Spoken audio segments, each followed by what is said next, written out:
Letters of John Nelson Darby, Volume 1, Letter 209E, of 1031. p. 347. Dearest G. V. Wigram.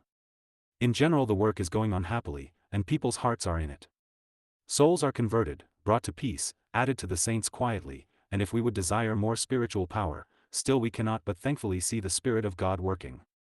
Here, the world even says, Christianity is put in quite a new way. It is simply that salvation is preached. The case you mention, see note, has occurred before. It is a very trying and sorrowful case, and calls for a lowly and retired walk in the person concerned. The refusal of divorce is the only additional circumstance. Did the woman refuse it, or how came it to be refused? It must be recent, as the court is. This may modify the case, because it may have been a recognition of the bond by her conscience. But this apart, I judge the church must take her as she is when converted.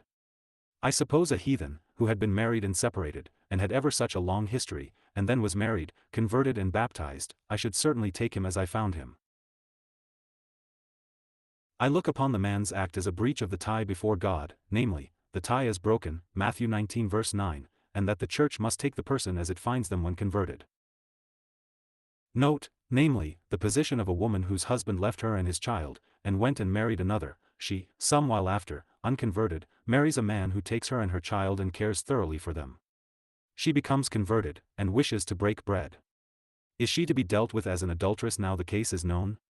Or, the husband having broken the tie and set her free by marrying another woman, can her present position of wife to another be recognized by the Church of God?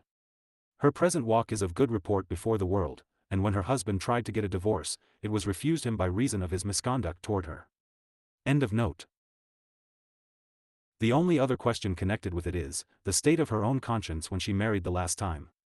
Did she consider herself free, or as then committing a sin? This may affect the present state of her conscience. But I should take her, as before the church, as married to her present husband. But she should walk softly. Affectionately yours. I think the truth has come out more clearly here in Canada, in contrast with mixed law and world and gospel, than anywhere. Toronto, February 26, 1863. 51209E.